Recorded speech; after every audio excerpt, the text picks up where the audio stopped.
बिस्मिल्लाहिर्रहमानिर्रहीम। अस्सलाम वालेकुम। Welcome to cooking for Urdu. मेरी आज की रेसिपी है कोफ्ता क्यूरी। कोफ्ते का सालन बनाने जा रही हूँ और इसकी बहुत ही आसान और मज़ेदार सी रेसिपी मैं आपके साथ शेयर करने लगी हूँ। कोफ्ते की रेसिपी सीखने के लिए वीडियो को पूरा देखिए। चलिए अब हम इसको तैयार करते हैं। सबसे पहले हम लेंगे कीमा है 1.5 किलो।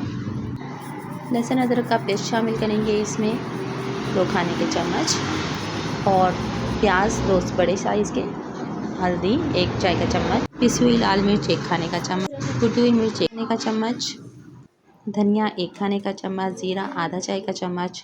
और इसको हम अच्छी तरह से मिक्स कर लेंगे। और चने की पिसी हुई चने 1 प्याली, अंडा 1 अदद। और अब हम इसको अच्छी तरह से मिक्स करेंगे। नमक मिर्च हस्बे ज़रूरत इस्तेमाल कीजिए। धनिया शामिल किया और फिर इसको मिक्स किया और इसके हमने कोफ्ते तैयार कर लिए। अब लेंगे एक पतीला और उसमें शामिल करेंगे हस्बे ज़रूरत तेल, 1 अदद बड़ा प्याज, 10 से 12 जो लहसुन के, और हम इसको तेल में थोड़ा नरम कर लेंगे। और यहाँ पर लिए 2 अदद टमाटर, और ये जो हमने प्याज और लहसुन फ्राई किया है इसको हम ग्राइंड कर लेंगे। और ये हो गया है, इसको पीसकर हमने दोबारा से पतीले में शामिल किया और इसमें मसाले शामिल कर दिए।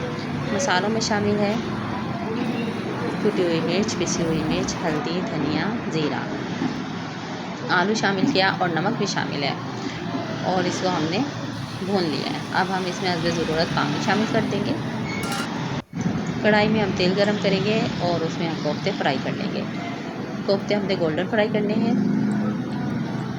ये लीजिए, बहुत खूबसूरत से मज़ेदार कोफ्ते फ्राई हो गए हैं। अब हम इसको शामिल कर देंगे पतीले में जो हमने शोरबा तैयार किया है कोफ्तों के लिए, और 15 से 20 मिनट के लिए हम इसको अच्छी तरह से पकाएंगे। 5 मिनट आंच तेज़ पर पकेगा, और उसके बाद हम नॉर्मल आंच पर 5 मिनट पकाएंगे, और उसके बाद हम धीमी आंच पर 5 से 8 मिनट तक हम इसको दम देंगे। तो उसके बाद जो ये मज़ेदार सा सालन तैयार होगा वो है ये।